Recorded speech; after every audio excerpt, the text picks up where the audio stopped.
మొదటిసారేమో దేవరకద్ర కాడ 5 నిమిషాలు, సేమ్ అదే 5 నిమిషాల తోక ఇప్పుడు జరిగింది. 12:30 కూర్చుండబెట్టి ఈ 2 నిమిషాలు 2 నిమిషాలు 6 నిమిషాలు నీది అయిపోతుంది, నెక్స్ట్ నేను తర్వాత నువ్వాలా, తర్వాత మీ కార్యక్రమాలు చేసుకోవచ్చు అని చెప్పిండు. 12:30 తీసుకుంటే మైకు 2:30కి ఇచ్చింది మన. సరే, ఏదేమైనప్పటికీ తెలంగాణ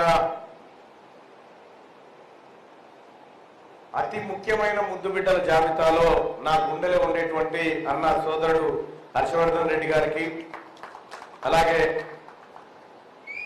రాష్ట్ర అధ్యక్షులు ఉమర్ రెడ్డి గారికి, అలాగే ఫౌండర్ మెంబర్ అయినటువంటి చలపతిరావు గారికి, మంచిరెడ్డి అనంతరెడ్డి గారికి, పార్వతి సత్యనారాయణ గారికి రాష్ట్ర ప్రధాన కార్యదర్శులు, అలాగే బాలాజీ గారికి రోజు మా కార్యకర్తలైతేనే ఉంటాడు మా ఆఫీస్ కాడ, బాలాజీ గారికి రాష్ట్ర ఆర్థిక కార్యదర్శి, గజ్జల జనార్దన్ రెడ్డి గారికి, నాగవంశి చంద్రశేఖరరావు గారికి, కందిమల్ల కృష్ణారావు గారికి, బాలరెడ్డి గారికి, లింగస్వామి గారికి, శంకర్ గారికి, యాకమల్లు మోడల్ స్కూల్ అధ్యక్షులు గారికి, రాజు యాదవ్ గారికి, కృష్ణారెడ్డి గారికి, మల్లికార్జున్ గారికి, సురేందర్ గారికి, రవీందర్ గౌడ్ గారికి, రాష్ట్ర సోషల్ మీడియా కన్వీనర్, అలాగే నా కాంగ్రెస్ పార్టీ మిత్రుడు యూత్ కాంగ్రెస్ రాష్ట్ర ప్రధాన కార్యదర్శిగా ఉన్నటువంటి నా సోదరునికి, అలాగే ఇక్కడికి విచ్చేసినటువంటి మిగతా మిత్రులందరికీ, మీడియా సోదరులకు పేరు పేరున ధన్యవాదాలు తెలియజేస్తా ఉన్నాను.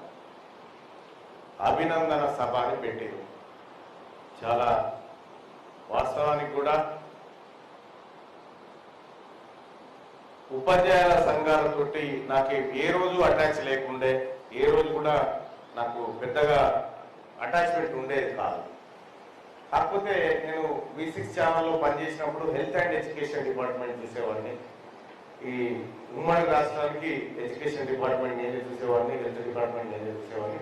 అధికారులతో పరిచయాలు ఉండేది కానీ ఈ సంఘాలతో చాలా తక్కువ పరిచయాలు ఉండేవి.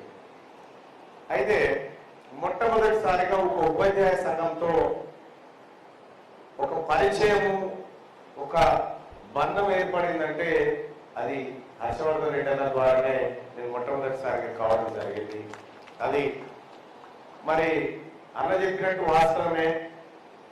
అప్పుడు నాకు హర్షవర్ధన్ రెడ్డి గారు ఎవరో కూడా తెలియదు నాకు. అప్పుడు మా ఆమె నాతో పంచాయతీ దిగినప్పుడు, అంటే ఉపాధ్యాయుల తరఫున ఆయన చేసేటువంటి పోరాటాన్ని ఆమె ఫాలో అవుతూ ఉంటారు. కాబట్టి ఒకటే ఒక మాట, నువ్వు ఎంతో మందికి మద్దతు చేస్తావు, మా హర్షన్నకి చేస్తావా లేదా అన్నది. అంటే ఆయనతో 2-3 వీడియోలు పెట్టుకునిగా ఏం చేస్తాడు ఈ హర్షన్న, ఏం కథ అని చెప్పి చూస్తే చాలా స్పార్క్ అయితే కనిపించింది. ఏదో చేద్దాం అనుకుంటున్నాడు అనేటువంటి ఒక స్పార్క్ అయితే కనిపించింది.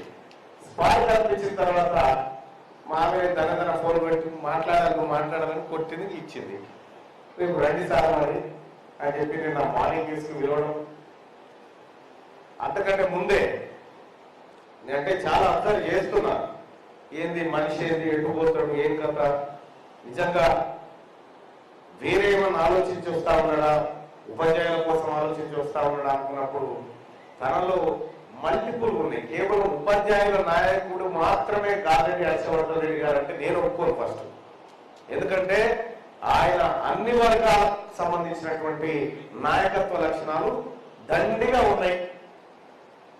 ఎక్కడో ఓ చోట ఆ చట్టసభలో కానీ ఈ సమాజంలో అక్కడికి వచ్చేటువంటి వ్యక్తుల్లో హర్షవర్ధన్ రెడ్డి గారు ఉంటారని నేను భావించిన కాబట్టి నేను అన్న సాన్నిహిత్యాన్ని కోరుకున్నా. నేను వాస్తవానికి మా మార్నింగ్ న్యూస్ కి నన్ను విలువ అని చెప్పి చాలా మంది లక్షల రూపాయలు డొనేషన్ చేసే వాళ్ళు వస్తారు మా దానికి. అన్న ఒక 10 నిమిషాలన్న మమ్మల్ని చూపి అన్న అంటే వాస్తవానికి మా వార్తల్లోకి ఎక్కడం అంటే మూడితేనే ఎక్కుతుంది వాళ్ళకు.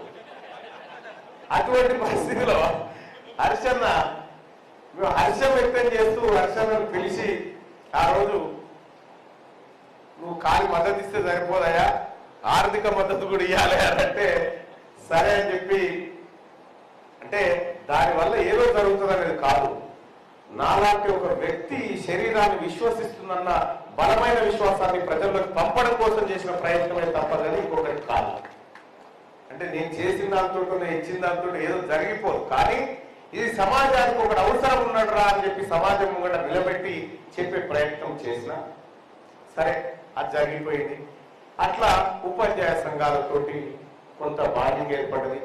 మొన్నటి ఎన్నికల్లో పట్టభద్రుల ఎమ్మెల్సీ ఎన్నికల్లో గౌరవ ముఖ్యమంత్రి వర్యులు రేవంత్ రెడ్డి గారు కాంగ్రెస్ పార్టీ అభ్యర్థిగా నాకు అవకాశం ఇచ్చిన తర్వాత మొట్టమొదటిసారిగా మేము మద్దతు ప్రకటిస్తున్నామని చెప్పి మద్దతు ప్రకటించిన సంఘమే ఉపాధ్యాయ సంఘం. ఈ సంఘం మాత్రమే, ఆ తర్వాత అన్ని సంఘాలు కూడా మద్దతు ప్రకటించినాయి. ఇంత పెద్ద మరత ఉండే అక్కడ మద్దతు వార్త ఇంత పెద్దది ఉంటుండే, కానీ ఆ మీదున్న వార్త మాత్రం పిఆర్టీయూ తెలంగాణది. అది మీదే, అది హర్షన్న తర్వాత మీరు అందించినటువంటి రైట్. ఇది మీ మద్దతు వరకు. మీరంతా కష్టపడ్డారు, గెలిపించినారు, మీ శ్రమ ఉంది, ఈ విజయంలో మీ పాత్ర ఉంది, అది మరువలేంది. అయితే హర్షన్న అభినందన సభనుడు కంటే భవిష్యత్ కార్యాచరణ సభగా దీన్ని పెట్టుకుంటే బాగుండేదేమో. ఎందుకు చెప్తా ఉన్నట్టు నేను ఇక్కడ కూర్చొని అన్నతో అంటా ఉన్నా, లేదన్నా మనం ఒక స్పెషల్ డ్రైవ్ చేయాల్సిందే దీని మీద. ఎందుకంటే ఒక స్పెషల్ డ్రైవ్ జరిగితేనే ఉపాధ్యాయులకు న్యాయం జరుగుతుంది, సమాజానికి న్యాయం జరుగుతుంది అనేటువంటి నేను ఒక మాట చెప్తే అన్న కూడా విన్నట్టు చేసి విన్నాడు కూడా. కానీ ఒకటి గుర్తుపెట్టుకోండి ఉపాధ్యాయ సోదరులారా, మీరు నిరుద్యోగుల పక్షాన కూడా ఉండాలా. ఎందుకంటే రేపు పొద్దుగా ఉద్యోగాలు వస్తే మీ సంఘాలను చేరుతో రాలే కాబట్టి నిరుద్యోగుల పక్షాన నేను కూడా పోతా ఉన్నా, నాతో పాటు మీరు కూడా రావాలని చెప్పి అందరూ రిక్వెస్ట్ చేస్తూ, అలాగే టీచర్లకు సంబంధించి రాష్ట్ర ప్రభుత్వం మీ అందరూ ఇప్పుడే చెప్పారు, అక్కడ నేను గెలుపు పత్రం తీసుకోవడం, ఇక్కడ మీకు ఇచ్చినటువంటి హామీలు ఒకటి నెరవేర్చేటువంటి కార్యక్రమానికి ప్రజాప్రభుత్వం గౌరవ ముఖ్యమంత్రి రేవంత్ రెడ్డి గారు నిర్ణయాలు తీసుకుంటూ పోవడం, నా మీద భారం తగ్గిందని మీరు చెప్తున్నప్పటికీ కూడా పెద్ద పెద్ద ఉన్నాయి భారాలు. ఆ భారాలన్నింటిలో మీరు కూడా భాగస్వామ్యం కావాలని పొద్దుగాల ఖాళీ ఉంచకుని మనిషి నాడు తోలితే శిరసగం మర్చుకోరని ఎవరు పని చేస్తామట. కాబట్టి ఒక సంతోషకరమైన విషయం ఏంటంటే మీ అందరి విశ్వాసాన్ని నేను నిలబెట్టగలననేటువంటి బలమైన విశ్వాసంతో ఉన్నటువంటి వాడిని.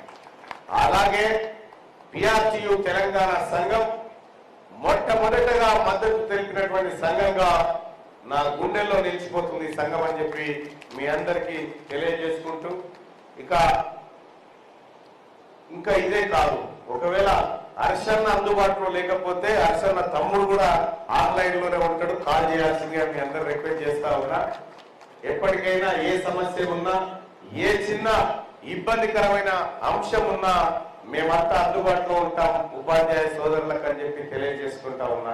అలాగే ఉపాధ్యాయుల్లో కూడా అనేక సమస్యలు ఉన్నాయి, కొన్ని నాకు కూడా వదిలిపెట్టి అన్ని నువ్వే చేయకు, ఎందుకంటే కొన్ని నాకు కూడా చేయాలి, ఎందుకంటే నాకైనా ముందుగానే వనుకుంటా. ఏడుగురు సెక్రటేరియట్లు కలుస్తాడు, ఆ చాంబర్లు కలుస్తాడు, ఈ చాంబర్లు ఈడ మురుగుతాడు, ఆడ తెలుస్తాడు, ఆడ మురుగుతాడు, ఈడ తెలుస్తా ఉంటాడు. సరే, ఎంత అదృష్టం ఇటువంటి నాయకుడు ఉండడం. అంటే ఒక జీవితాన్ని, తన కుటుంబ జీవితాన్ని, వ్యక్తిగత జీవితాన్ని మొత్తం పక్కకు పడేసి నేను వట్టిగా చచ్చిపోవద్దు అనేటువంటి ఒకే ఒక కాన్సెప్ట్ తోటి ప్రజల కోసం ఏదో ఒకటి చేయాలన్న తపనతో వచ్చినటువంటి అరుదైన వ్యక్తి హర్షన్న. కాబట్టి హర్షన్న, నువ్వు భవిష్యత్తులో తీసుకునే నిర్ణయాలకు నీ తమ్ముడు కూడా నిలబడతాడని చెప్పి తెలియజేసుకుంటూ, అలాగే హర్షన్న గురించి ఇప్పుడు చెప్తా ఉన్నారు, వరంగల్ నల్గొండ ఖమ్మంలో హర్షన్న పోటీ చేయాలని. వాస్తవానికి మా అధిష్టానం కాంగ్రెస్ పార్టీ నాయకత్వం వారు తీసుకునేటువంటి నిర్ణయానికి మేము కట్టుబడి ఉండాలి. కోడలు కొడుకును గంట అంటే ఏ అర్థవుతుంటది, హర్షన్న నిలబెట్టాక ఏడుకోద్దంటారు. కాబట్టి అంత మంచి జరగాలి, అన్న కూడా చట్టసభలో ఉండాలని నేను చెప్తా ఉన్నా. మీరు అర్థం చేసుకోండి, కష్టపడి పని చేయండి. పిల్లల భవిష్యత్తును మార్చడం కోసం కూడా స్కూళ్ళల్లో కూడా మంచి గొప్ప గొప్ప ఫలితాలు సాధించాలని దిశగా మీరందరూ ప్రయత్నం చేయండి. మీ కష్టాలు మావి, మా పిల్లల కష్టాలు మీవి. ఇక మనందరి కష్టాలు హర్షన్న మీద పెడతా ఉన్నాం, ఈ BRT తెలంగాణ సంఘం మీద పెడతా ఉన్నాం. సోదరులారా, సోదరిమణులారా, మీ అమూల్యమైనటువంటి సమయాన్ని నా అభినందన సభ కోసం కేటాయించినటువంటి ప్రతి ఉపాధ్యాయుడికి, ఉపాధ్యాయురాలికి, ఇక్కడికి విచ్చేసినటువంటి మీ అందరికీ శిరస్సు వచ్చి నమస్కరిస్తూ, మీకోసం నేను ఒక వ్యక్తిగా ఎమ్మెల్సీ తర్వాత కానీ ఒక వ్యక్తిగా పనిచేయడానికి ఎల్లప్పుడూ సిద్ధంగా ఉంటానని చెప్పి మీ అందరికీ మాట ఇస్తూ, నన్ను ఈ కార్యక్రమానికి తీసుకొచ్చినటువంటి అన్న హర్షవర్ధన్ రెడ్డి